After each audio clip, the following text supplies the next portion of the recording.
وہ ہے کہ ہم میں سے کچھ لوگ ہر قوم میں ایسے ہونے چاہیے جو دین سیکھیں، دین کی تعلیم حاصل کریں، اور دوسری ذمہ داری وَلْيُنذِرُوا قَوْمَهُمْ إِذَا رَجَعُوا کے تحت یہ بیان فرمائی جا رہی ہے کہ وہ لوگ جو دین سیکھیں ان کی دوسری ذمہ داری یہ ہے کہ وہ تبلیغ دین کریں۔ دو ذمہ داریاں ہیں، ایک دین سیکھنا اور ایک تبلیغ دین کرنا۔ یہ کسی مولوی کی ذمہ داری نہیں ہے، یہ آپ کے مسجد کے امام کی ذمہ داری نہیں ہے، یہ خطیب صاحب کی یا حافظ صاحب کی ذمہ داری نہیں ہے، بلکہ ہم میں سے ہر بندے کی یہ ذمہ داری ہے، اور ہر بندے کے ذمہ یہ لازم ہے کہ ہم اپنا اپنا حصہ، اپنی اپنی طاقت، اپنی اپنی بساط کے مطابق تبلیغ دین کے اندر ڈالیں۔ ہم اپنے محلے کے اندر تبلیغ کا سلسلہ رکھیں، اپنے گھر سے تبلیغ کا سلسلہ شروع کریں، اور اپنی سوسائٹی کے اندر سلسلہ رکھیں، اپنے جو مل بیٹھنے والے لوگ ہیں، تعلق رکھنے والے دوست ہیں، ان کے ساتھ یہ تبلیغ کا سلسلہ رکھیں۔ یہی وہ چیز ہے کہ جس کو اللہ تبارک و تعالی نے امت محمدیہ کا سب سے اعلیٰ وصف قرار دیا، اور جس وصف کو اللہ تبارک و تعالی نے امت محمدیہ کے اندر رکھا، اور اس وصف کی وجہ سے اللہ نے فرمایا کنتم خیر امت، اے میرے محبوب کی امت تم سب سے بہترین امت ہو۔ کیوں ہو؟ اس لیے کہ تم تبلیغ دین کرتی، تأمرون بالمعروف وتنہون عن المنکر۔ تو یہ وہ فریضہ ہے جو ہر ایک کا جو ہے وہ ذمہ اللہ تبارک و تعالی نے لازم قرار دیا۔ تو اس میں جو پہلی دینی اعتبار سے ذمہ داری ہے وہ ہے دین سیکھنے کی۔ فلولا نفر من كل فرقة منهم طائفة ليتفقهوا في الدين، فرمایا کہ ہر قوم میں سے کچھ لوگ ہونے چاہیے، کیا کریں؟ جو گھر سے نکلیں، کس لیے نکلیں؟ لیتفقهوا في الدین، دین سیکھنے کے گھر سے نکلیں۔ دین سیکھنے کے لیے گھر سے نکلنا، دین سیکھنے کے لیے سفر کرنا، اور دین سیکھنے کے لیے چل کے جانا، یہ اللہ تبارک و تعالیٰ کے نزدیک بڑا ہی محبوب عمل ہے۔ ہم یہاں جو مسجد میں درس کا ایک سلسلہ رکھتے ہیں رمضان میں یا باقی ایام میں، یہ بھی دین سیکھنے کا ہی ایک سلسلہ ہے۔ آپ لوگ جو صبح اٹھ کے مسجد میں آتے ہیں تو بہت سارے لوگ یہ ذہن لے کے آتے ہیں، یہ سوچ لے کر آتے ہیں کہ آج مسجد میں جائیں گے تو کوئی دین کی بات ہمیں سیکھنے کو مل جائے گی، کوئی دین کی بات ہم سن لیں گے۔ تو یہ جذبہ جو لے کر آپ گھر سے نکلتے ہیں، صبح اٹھ کے وضو کر کے مسجد کے اندر تشریف لے آتے ہیں، یہ آپ کا آنا یہ بھی اسی سلسلے کی ایک کڑی ہے، یہ بھی جو ہے دین سیکھنے کا ایک جذبہ ہے جو آپ کو ابھارتا ہے۔ آپ اس کے لیے گھر سے نکل کے جو ہے سفر کر کے مسجد کی طرف آتے ہیں، اور یہ نکلنا، یہ سفر کرنا جو آپ دین سیکھنے کے لیے گھر سے آتے ہیں، اس کو اللہ تبارک و تعالیٰ کے محبوب صلی اللہ علیہ وآلہ وسلم نے بڑا پسند فرمایا ہے، اور اس پر بڑی بشارت اللہ تبارک و تعالیٰ کے محبوب صلی اللہ علیہ وآلہ وسلم نے عطا فرمائی۔ جناب آقا کریم صلی اللہ علیہ وسلم کا یہ فرمان مسلم شریف کے اندر موجود ہے۔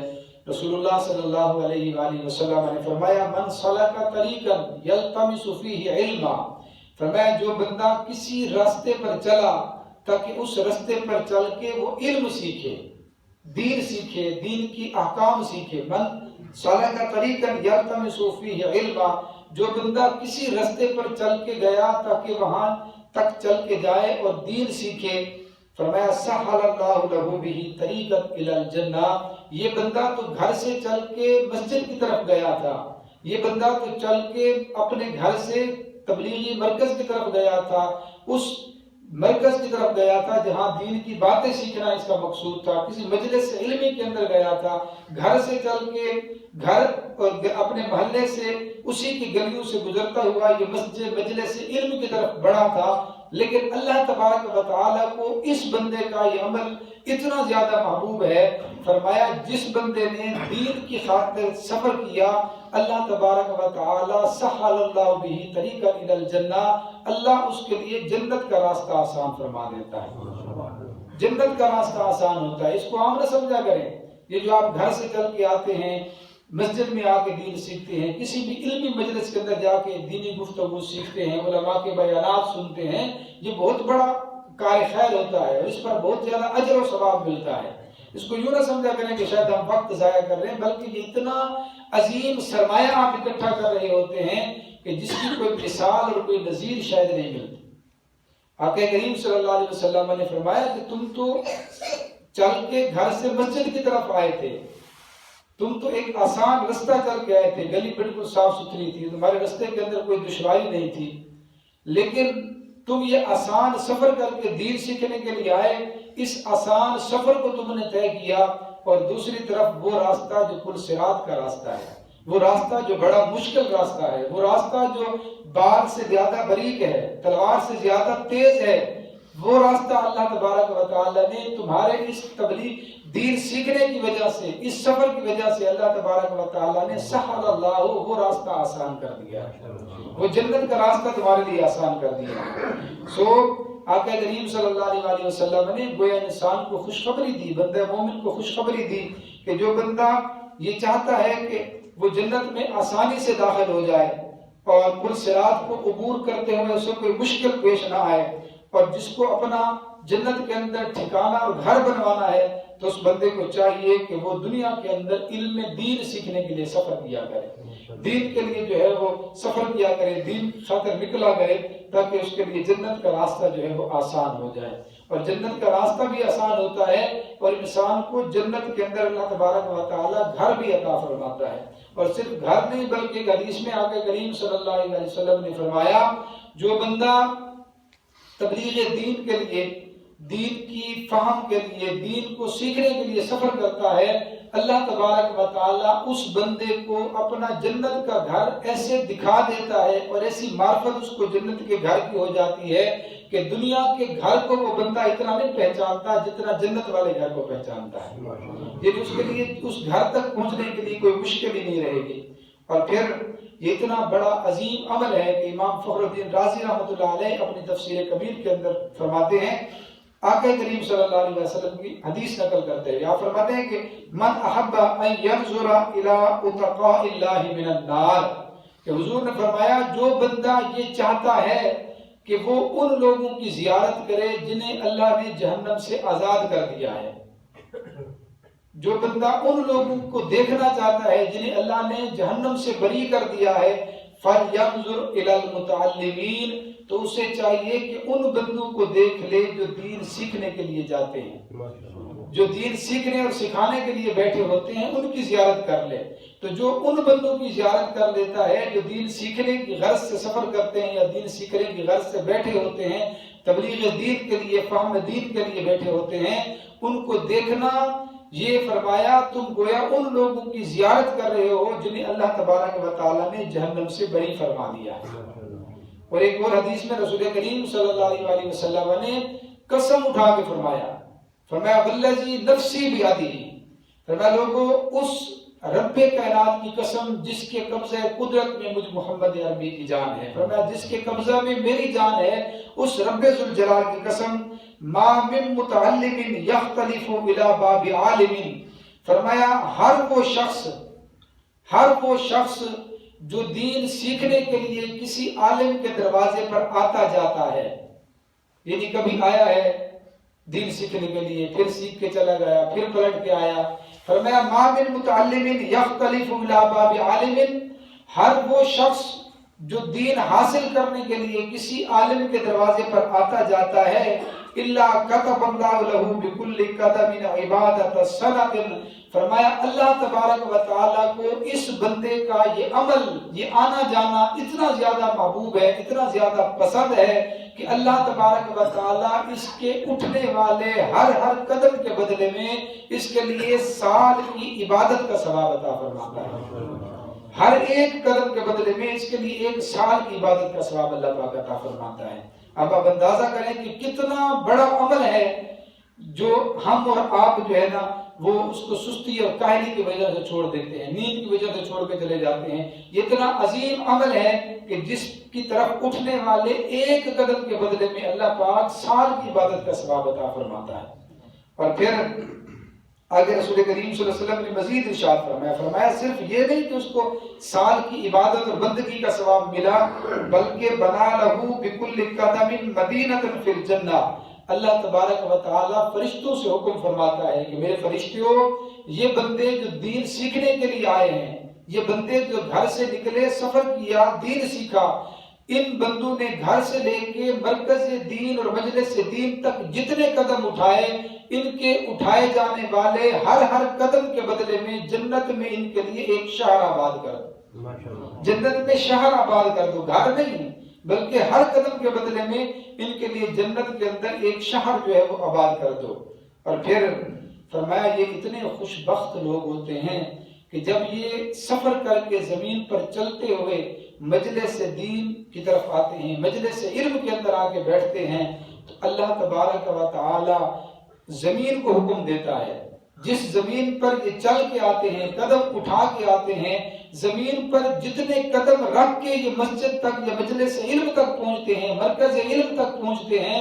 اللہ تبارک و تعالیٰ کے حکم سے زمین ہر قدم کے بدلے ان کے لیے اللہ سے دعائیں مغفرت کرتی ہے. زمین ان کے حق میں دعائیں مغفرت کر رہی ہوتی ہے کہ باری تعالیٰ یہ تیرا دین سیکھنے کی غرض سے جا رہے ہیں, انہیں معاف فرما دے, ان کے گناہوں کو معاف فرما دے, ان کے خطاؤں کو معاف فرما دے. یہ جو لوگ دین کے لیے آتے ہیں ان کے لیے زمین جو ہے وہ دعائیں کرتی ہے. سو جب زمین ان کے حق میں دعائیں کرتی ہے تو پھر کیا ہوتا ہے؟ آقا کریم صلی اللہ علیہ وسلم نے آگے ارشاد فرمایا یصبح ویمسی مغفور لہ. صبح یا شام, صبح کے ٹائم بھی اور شام کے ٹائم بھی فرشتے جب نامہ اعمال کے اندر نظر کرتے ہیں, چونکہ صبح شام فرشتوں کی ڈیوٹی تبدیل ہوتی ہے, صبح سے لے کے شام تک اور ہوتے ہیں اور پھر شام کے بعد صبح تک اور ہوتے ہیں. صبح بھی اور شام بھی جب فرشتے آ کے ان کے نامہ اعمال کو دیکھتے ہیں مغفور لہ, تو لکھا ہوا ہوتا ہے کہ یہ سارے کے سارے لوگ بخشے ہوئے ہیں, یہ سارے کے سارے وہ خوش قسمت لوگ ہیں جنہیں اللہ نے معاف کر دیا ہے, یہ اللہ تبارک و تعالیٰ کی طرف سے بخشے ہوئے لوگ ہوتے ہیں. شہیدت الملائکۃ لہم بانہم اتقاء اللہ من النار. اس کو دیکھ کے فرشتے اب گواہی دیتے ہیں کہ ہاں یہ وہ لوگ ہیں جنہیں اللہ پاک نے جہنم کی آگ سے بری کر دیا ہے, جنہیں اللہ نے جہنم کی آگ سے بری کر دیا ہے. تو یہ جو سفر دین کی طرف ہوتا ہے, دین سیکھنے کی غرض سے جو سفر ہوتا ہے, یہ سفر آپ مکے یا مدینے کی طرف نہیں کر رہے. مکے شریف یا مدینے شریف کی طرف سفر کرنا اس پر تو بہت زیادہ اجر ہے. یہ سفر آپ اپنے گھر سے اٹھ کے اپنے گھر سے قریبی مرکز کی طرف چل کے آئے ہیں, قریبی مسجد کی طرف چل کے گئے ہیں, قریبی جو آپ کے گھر کے قریب مجلس سے علم ہو رہی ہے اس کے اندر چل کے گئے ہیں. اتنا آسان سفر آپ نے طے کیا, لیکن اس پر اللہ تبارک و تعالی نے اتنا زیادہ اجر و ثواب عطا فرمایا کہ جس کا کوئی حد و حساب نہیں ہے. کہ فرمایا جنہوں نے جنتیوں کو دیکھنا ہو اور جنہوں نے آگ سے بری لوگوں کی زیارت کرنی ہو, ان لوگوں کو دیکھ لے جو دین سیکھنے کے لیے جاتے ہیں. اور پھر جناب سیدنا عمر فاروق رضی اللہ تعالی عنہ کا اس بارے میں ارشاد ہے کہ آپ فرماتے ہیں کہ جو بندہ دین سیکھنے کے لیے جاتا ہے اس کے متعلق جناب عمر فاروق فرماتے ہیں ان الرجل لیخرج من منزله وعليه من الذنوب مثل جبل التحامہ. فرمایا کہ ایک بندہ جو دین سیکھنے کے لیے اپنے گھر سے چلا, جب دین سیکھنے کے لیے دینی مجلس کی طرف جا رہا تھا تو اس بندے پر اتنے گناہ تھے جتنا ایک پہاڑ تہامہ ہوتا ہے. تہامہ بڑا پہاڑ ہے, تو تہامہ پہاڑ کے جتنے اس بندے پر گناہوں کا بوجھ تھا, اتنے زیادہ اس کے گناہ تھے. اب یہ بندہ وہ گناہ لے کے اس دینی مجلس کے اندر جا کے بیٹھا. اس مجلس کے اندر جب تبلیغ دین کا سلسلہ ہوا, واعظ و نصیحت کی گفتگو ہوئی, اس نے دین کی باتیں سنی, تو دین کی باتیں سن کے استرجع علی ذنوبہ, دل اس کا بیدار ہو گیا. دینی گفتگو سنی, دین کے احکام سنے، باتیں سنی، تو اس کا دل بیدار ہوا بیٹھے بیٹھے، اور دل ہی دل کے اندر اس نے توبہ کر لی۔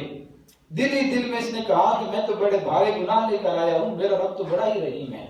میرے تو بڑے گناہ ہیں لیکن میرا رب تو بڑا ہی کریم ہے۔ جب اس نے باتیں سنی، گفتگو سنی، دل کی حالت بدل گئی۔ بس دل کی حالت کا بدلنا تھا۔ وَانْصَرَفَ إِلَىٰ مَنْزِلِهِ وَلَيْسَ عَلَيْهِ ذَنْبٌ، فرمایا پھر حالت یہ ہوتی ہے کہ وہ بندہ جب واپس گھر پلٹتا ہے تو اس بندے پر کوئی گناہ باقی نہیں ہوتا، کوئی گناہ جو پہاڑ جتنے گناہ لے کر گیا تھا، لیکن دینی مجلس کی برکت کی وجہ سے، دینی مجلس کے اندر جانے اور بیٹھنے کی وجہ سے جب یہ بندہ گھر پلٹا ہے تو اس کے دل کی حالت بدل چکی ہوتی ہے، اس پر اب کوئی گناہ باقی نہیں ہوتا۔ یہ اتنا بڑا جو ہے عمل ہے جس کو میں اور آپ ادا کرتے ہیں، تو یہ ہمارے گناہ بھی معاف فرماتا ہے، اگر سے وہ گناہ پہاڑوں کے برابر کیوں نہ ہوں، بشرطے کہ ہم صدق کے دل کے ساتھ بیٹھیں، صدق کے دل کے ساتھ جو ہے نا اس کے لیے سفر کریں، اس کے لیے جد و جہد کریں، خود بھی کوشش کریں ہم اس ذمہ داری کو نبھائیں جو ہمارے رب نے ہماری لگائی، ہم علم دین سیکھیں